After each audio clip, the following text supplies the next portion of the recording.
Eu queria te fazer uma pergunta. Nós tivemos uma apresentação recente, né, contigo e o ministro Aldo aqui em São Paulo, foi muito bacana, nós retransmitimos aqui no canal, o pessoal gostou bastante. Eu acho que uma coisa que se toca, né, que toca os brasileiros, porque faz parte do dia a dia, é a reindustrialização do país. É possível reindustrializar o Brasil? Como é que você vê isso aí? Mais do que possível, é absolutamente necessário e inadiável. Eu lhe explico por quê. O povo brasileiro é justo, não é? Aspira, deseja e tem direito de desejar viver como vivem todos os povos do mundo. Sabe como é? Hoje em dia, o jovem mais pobre do sertão do Nordeste, da periferia do Rio de Janeiro ou dos rincões profundos do nosso centro-oeste, do nosso Brasil central, eles têm a mesma informação de qual é o estándar ótimo, do padrão ótimo, as coisas mais legais que existem no mundo e têm um legítimo desejo de acessar essas coisas. Não é? Então, as pessoas conhecem o celular de última geração, conhecem os tablets, conhecem os videogames, conhecem as roupas de marca, conhecem os novos materiais, os meios de diagnóstico médico. Quem é que aceita mais hoje em dia, né, fazer uma consulta com um médico distante ali, ouvindo o pulmão da pessoa com um estetoscópio de madeira ao modo do século XIX? Ninguém aceita mais isso. Então é absolutamente necessário que o Brasil entenda isso, né, que a legítima aspiração por um consumo moderno, sofisticado da nação brasileira não se sustenta, comandante, não se sustenta se o Brasil virar aquilo que a nova ordem internacional determinou para nós. Uma grande fazenda de produção de proteínas animais e vegetais e um grande buraco de mineração de petróleo e minério de ferro e outros minerais sensíveis. Isso tudo, quando os preços vão para cima, isso está acontecendo mais ou menos agora, já num certo ciclo já se exaurindo, há um saldo do estrangeiro em dólar que paga a conta de um buraco cada vez maior que proíbe o país de crescer. Então a questão da indústria é uma questão de sobrevivência, antes de mais nada. Só a indústria é capaz de um lado, pagar melhores salários, de outro lado, recolher tributos para financiar as políticas públicas, a infraestrutura do país, e de outro lado, exportar valor agregado para compensar o buraco imenso que nós temos hoje. Então, quando o Brasil cresce 2%, que é essa que nós estamos crescendo há 20, 30 anos, na média, 2, nada, com a população ainda crescendo quase isso, então a renda por cabeça no Brasil praticamente está estagnada. Então, veja, quando o Brasil cresce 2%, se você separar a conta do que o Brasil paga em dólar para o estrangeiro, de produtos manufaturados, industrializados, daquilo que o Brasil exporta para o estrangeiro de produtos industrializados, o buraco se aproxima de 130 bilhões de dólares. Lembrando que cada dólar desse vale R$5, nós estamos falando aí de 700, 800 bilhões de reais de buraco na conta do país com o estrangeiro. Quando soja, milho, boi, galinha, minério de ferro, petróleo estão em alta, vem dólar de fora e mais ou menos mascara esse buraco. E aí você tem a ilusão que nós estamos vivendo mais ou menos agora de novo. Quando esses preços caem, e eles caem ciclicamente, quando esses preços caem, o que é que acontece? O buraco fica sem financiamento. Ou seja, o Brasil fica com um rombo em dólar, e quando você tem uma grande demanda por dólar e não tem os dólares para pagar, o preço do dólar em real cai, que é aquilo que são nossas crises cambiais. Então, veja, é um assunto intrincado, mas nós precisamos ajudar o nosso povo a entender. E aí você me pergunta, é possível industrializar? De novo, se tem um país no mundo que tem condição de reverter o quadro mais desastrado de desindustrialização da história do capitalismo mundial, esse país é o Brasil. Por quê? Indústria é tecnologia.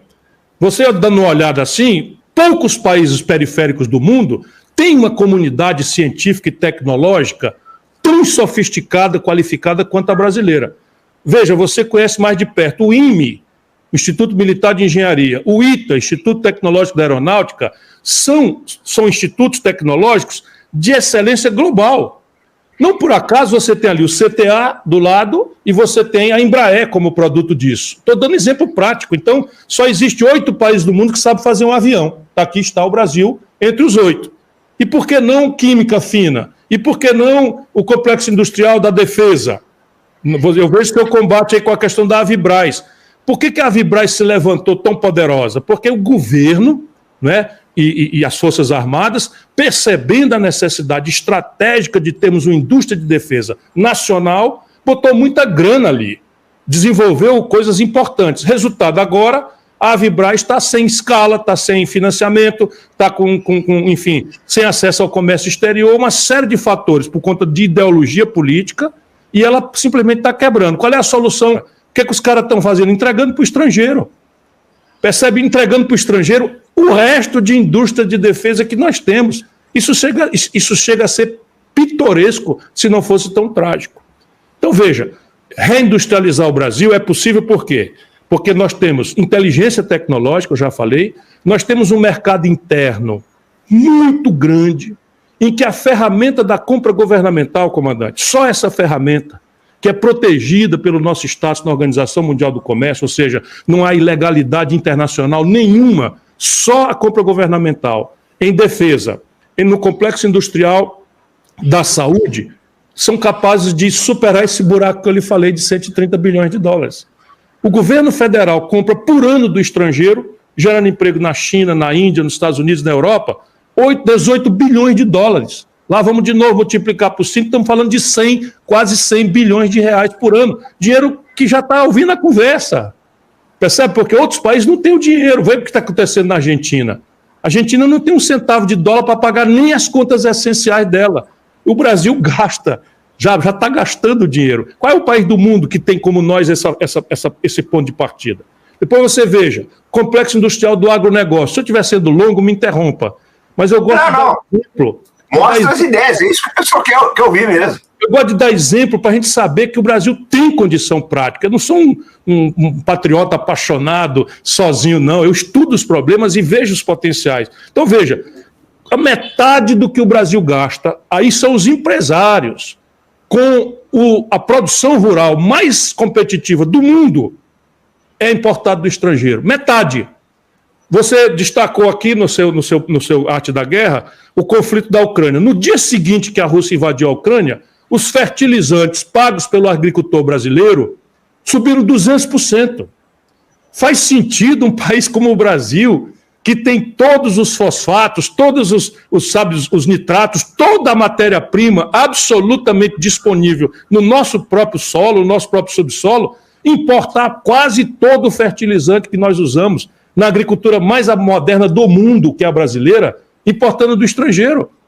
Sabe, você tem 100% dos implementos agrícolas dessa agricultura sofisticada de precisão, que é guiada por GPS, que faz a economia do fertilizante, que vai e faz a colheita inteligente, vai sabendo ali em cada polegada quadrada do chão, onde é que você botar mais ou menos fertilizante. Eu já vi tudo isso lá, Lucas do Rio Verde, esse universo extraordinário que o brasileiro da cidade não conhece, eu conheço bem.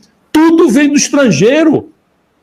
Tudo vem do estrangeiro. E o máximo de agregação de valor na agricultura brasileira, depois da produção, da porteira para fora, é esmagar soja, já está entregue para multinacionais. Então você tem saúde, defesa e, por fim, só para dar exemplos, você tem o petróleo.